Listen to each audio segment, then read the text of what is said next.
The position of the interim government of Ambazonia on La Republique du Cameroun initiated Canada Conference. I am Chris Anu, your comrade in arms against French Cameroon annexation of the Southern Cameroon's fellow Ambazonians. Today is Monday, October the 10th, in the year of our Lord, 2022. As I come to you at this very moment, a conference aimed at resolving the conflict in our territory is holding in Canada, initiated by the government of La Republique du Cameroun and facilitated by the Canadian government. An invitation to the conference was directed to the interim government by Canadian government authorities. We appreciate Canada for inviting us, for inviting the interim government. Unfortunately, after much deliberations over the invitation, the entire interim government, including the Restoration Council of Ambazonia, resolved that the interim government cannot participate in that conference. Our reasons for staying away from the conference were carefully scrutinized vis-a-vis international recommendations that require a third-party mediated process that zeroes down into the root causes of the conflict. We noted with dismay that, unlike in the Bourge-Swiss process that La Republique du Cameroun walked away from, the rule of the Canadians in the ongoing meeting in Canada does not equal that of a third-party mediator. The Canadian authorities consulted with us barely 3 weeks, ladies and gentlemen, before this conference. This is contrary to the Swiss mediation spirit and process where Ambazonian and La Republique du Cameroun leaders were consulted separately and quite ahead of time before making it public. It is also important to note here that Canada seems already agreed on the schedule and the agenda drawn by La Republique du Cameroun ever before due consultation with us. This left us with little insight and input into the conduct and character of the conference. But equally most interesting to observe is the fact that Canada conforms to the fact that Cameroon, La Republique du Cameroun, is the one deciding who sits at the table on behalf of Ambazonia and not the Ambazonian people themselves. Expatriates, you will recall, like to lecture us about how we are so divided. Yet, in this instance, they are the ones alongside La Republique du Cameroun trying to foment the divisions.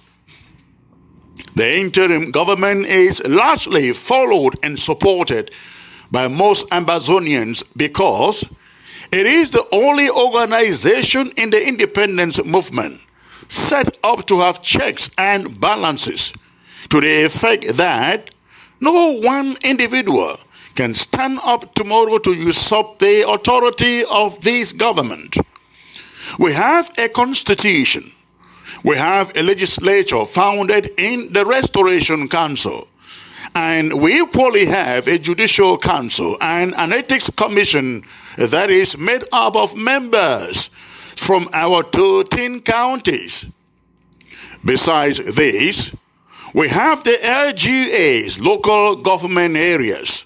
We have the counties and the regional and country structures through which we prosecute this war. Because of this unique setup of the interim government, Ambazonians are generally agreed that there is only one interim government, especially given that some former or removed leaders have walked away and constitute what they now call IGs. In refusing to participate in the Canadian meeting, we brought to the attention of the Canadian authorities the fact that they and La Republique du Cameroun seem to be encouraging the so-called divisions by inviting groups or factions calling themselves interim governments, whereas they have been removed from the interim government. We see this in the grand scheme of things for La Republique du Cameroun to acknowledge the interim government by the factions, so it can easily manipulate any mediation process, because not every one of these factions, ladies and gentlemen, represents or speaks for Ambazonia. We have made it clear that admitting any other faction calling itself interim government other than this interim legitimate government essentially dismisses the originality and uniqueness of the interim government. It equally dismisses whatsoever the structures of this interim government were set out to achieve. It makes nonsense the rule of and all that the Restoration Council has done over the years to keep this interim government unique. Giving a stamp of approval to these fractions or factions entails that at any time, anyone can jump out and just form his own thing and call it interim government. Cameroon knows that there is only one legitimate interim government, the one that is backed by the Restoration Council of Ambazonia. Any other faction arrogating the interim government appellation to itself is a pseudo. But Cameroon wants to maintain the divisions as much as possible, because the very idea of the interim government means a tacit endorsement of an independent Southern Cameroon, and they do not want to do so. Acknowledging these pseudo-IGs equally implies that when tomorrow the Restoration Council removes Chris Anu, or Chris Anu refuses to stand for election, he can just as well move aside, form his own interim government, call it IG, and he will be invited to Switzerland or to Canada to sit there as another IG, isn't it? Ladies and gentlemen, if the international community, including the Canadians, wants us to believe they are indeed concerned with the divisions, then it is time they participate in storming out pseudo-IGs. We should open our eyes to this. This is La Republique du Cameroun conspiring to divide us at all costs. Fellow Ambazonians, please do not misunderstand me here. We are not asking any group to dissolve, not at all. We are not saying they should be banned, of course not. That is not what I am trying to explain to you. It isn't the point. Any group, for as long as it is about a free and independent Southern Cameroon's Ambazonia, should be allowed to exist and, in fact, qualified to be invited to any table. But fractions trying to usurp the unique character and representation of this interim government without the requisite structures and checks and balances that make this interim government supported by the overwhelming majority of Ambazonians will never sit in the same conference room with us. That is to suggest that we will have no issues, we will have no problems at all with these pseudo-IGs renaming themselves differently from this original IG. Ladies and gentlemen, we must act with lots of wisdom and caution at this very moment. Imagine a scenario where four IGs so-called, are seated in the same conference table, facing a common enemy, but disagrees almost in everything, cannot speak with one voice. And they are all called IGs, isn't it? We should have played to the agenda of La Republique du Cameroun. And guess what? La Republique du Cameroun will go out there and tell the world. They will say that the IG, they will not say the IGs. They will say the IG could not agree, isn't it? Of course, that is it.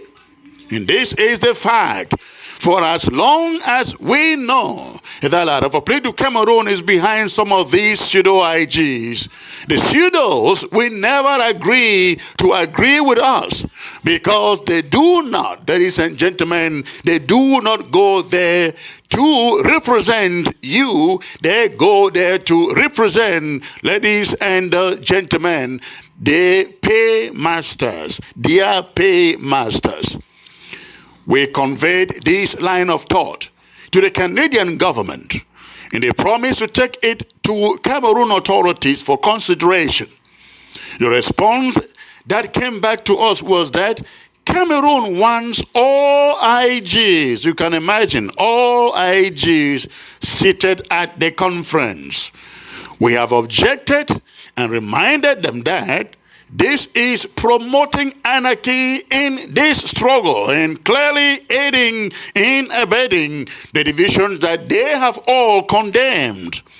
We have therefore concluded here at the interim government that we will never be a party to any conference in which are seated four IGs that do not see eye to eye and which do not agree in that matter.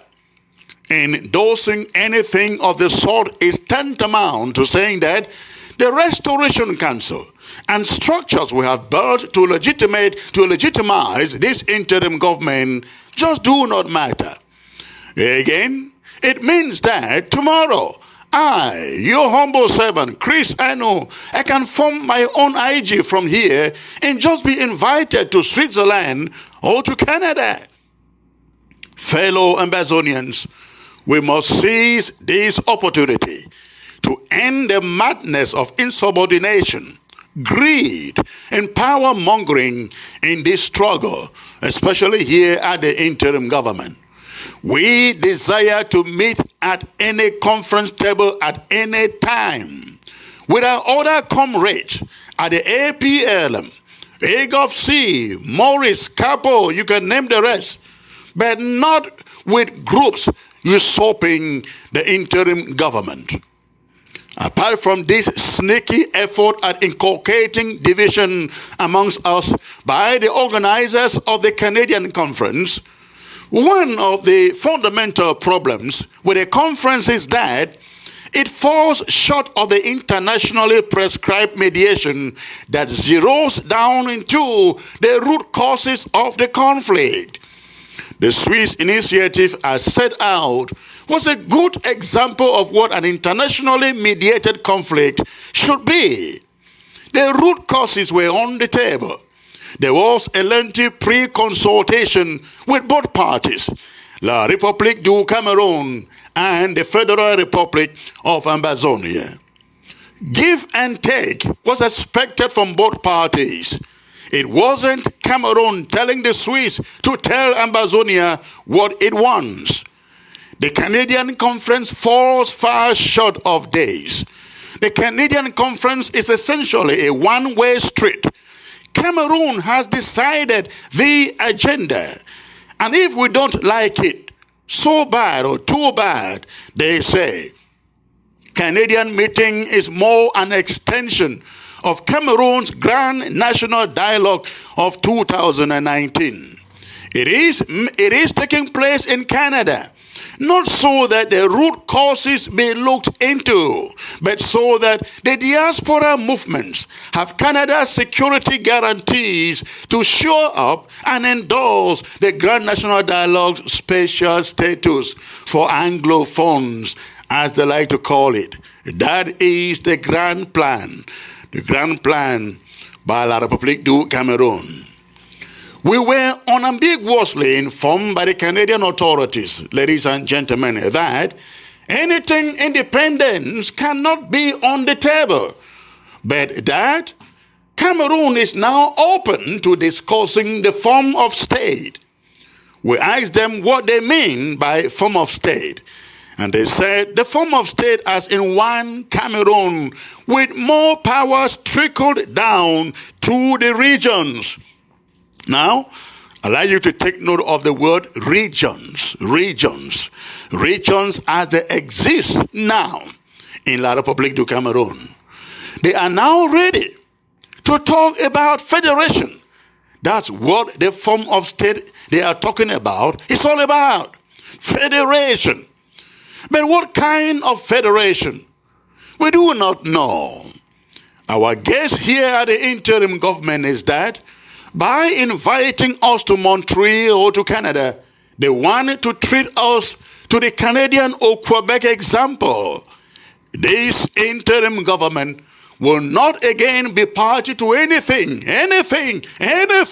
ladies and gentlemen, that will not discuss the root causes to this conflict.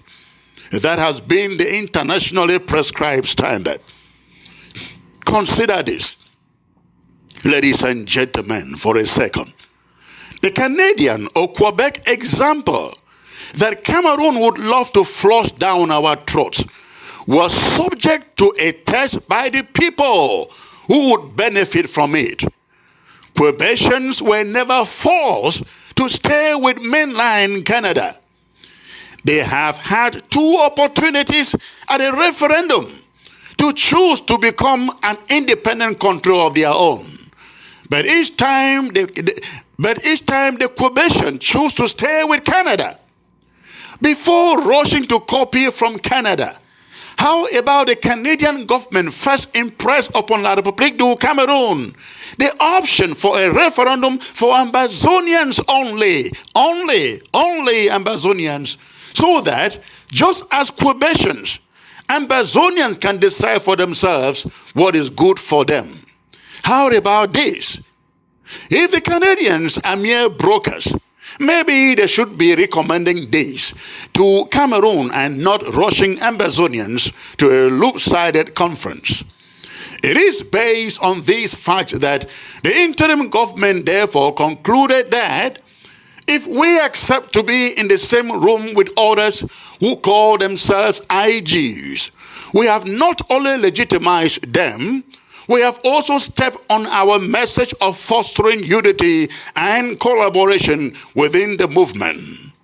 If we agree to sit on the same table with the pseudo-IGs, we have tactfully legitimized and given them the platform to then challenge us because they stand on the side of the enemy. Some of them, they stand on the side of the enemy. We will not yield to that. And not only that, they will challenge us on our message of unity and collaboration. Going to Canada would be making a mockery of our refusal to participate in La Republique du Cameroun's Grand National Dialogue in 2019. The ongoing Canadian conference is simply Grand National Dialogue number 2. And if we refuse to participate in Grand National Dialogue number 1, what has changed to now allow us to participate in Grand National Dialogue number 2? Of course, nothing has changed.